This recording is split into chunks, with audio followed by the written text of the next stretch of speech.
জয় RCM. আমি সৌমেন পাল আবার আপনাদের সামনে ভিডিও নিয়ে আসছি। একটা দারুণ মেসেজ আপনাদের দেবো আজকে, সেই কারণে এই ভিডিও। শুরু থেকে শেষ পর্যন্ত ভিডিওটা দেখবেন, আমার মনে হয় আপনাদের অনেক উপকার হবে। তো আমার খুব ভালো লেগেছে এবং সেই জন্য আমি এই ভিডিওটা আজকে করছি। এই মুহূর্তে আমরা এসেছি পিঙ্কিদির বাড়ি। পিঙ্কিদির একটা দারুণ খবর আপনাদের কাছে পৌঁছে দেওয়ার জন্যে।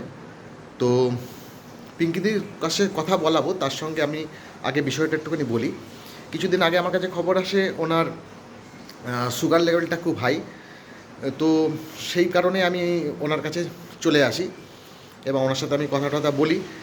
ওনাকে সেইভাবে সাজেশান দিয়েছিলাম। এখন সেই রিপোর্টটা দারুণভাবে চেঞ্জ। তো সেটার একটা বিশাল ভূমিকা আমাদের গামা ওরাইজোনাল।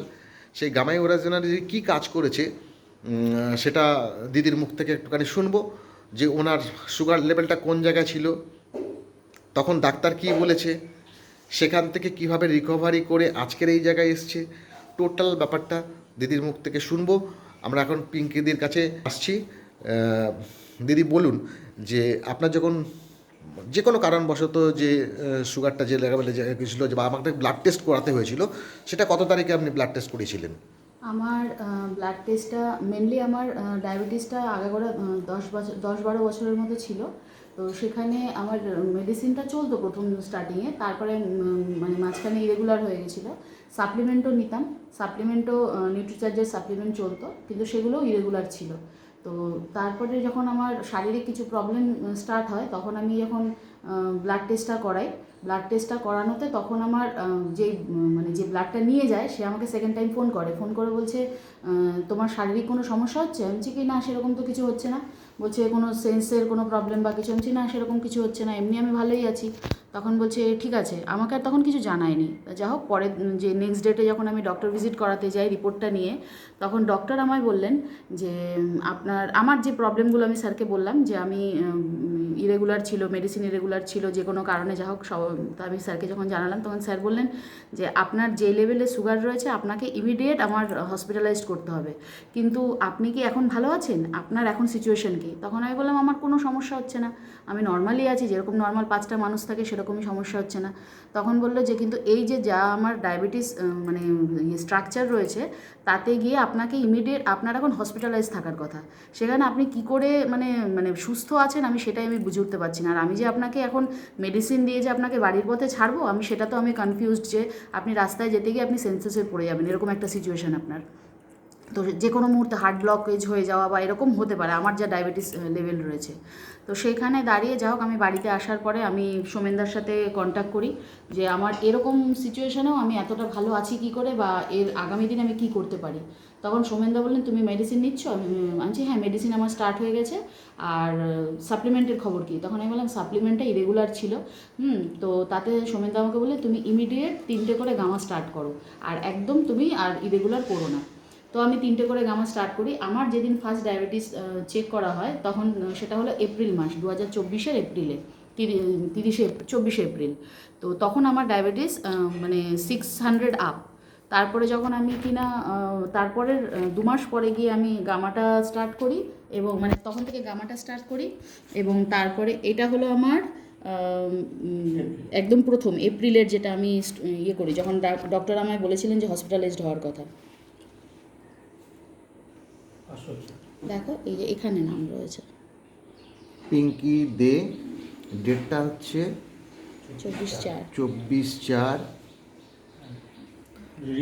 রিডিং হচ্ছে 561 আর 480। এটা হলো আমার তখনকার। আর তারপরে আমি গামাটা স্টার্ট করে, আর মেডিসিনটা তো আমার চলেছে, আর তাই দিয়ে আমার এখন এটা 2 মাস পরের রেজাল্ট। পিঙ্কি দে, ডেট হচ্ছে 22/6। 22/6। হুম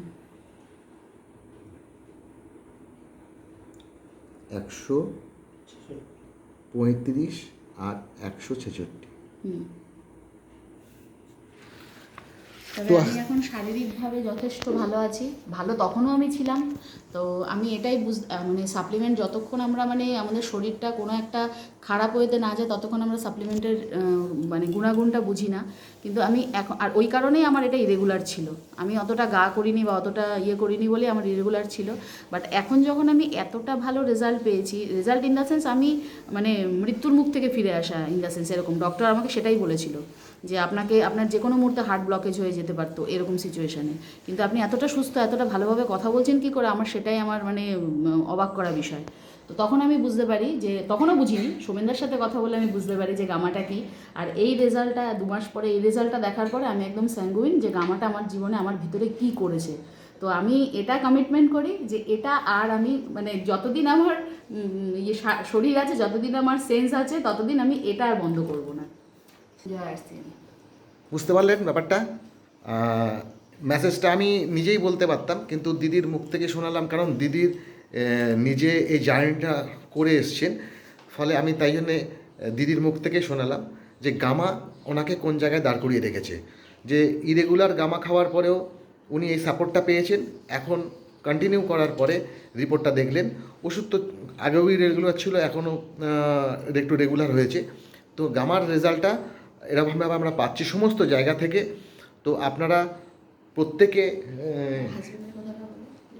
ওনার একটা দিদি একটা কথা আমাকে মনে করে দিলেন যে ওনার হাজব্যান্ডের সেম, ওনার রিপোর্টটাও সেমভাবে চেঞ্জ হয়েছে।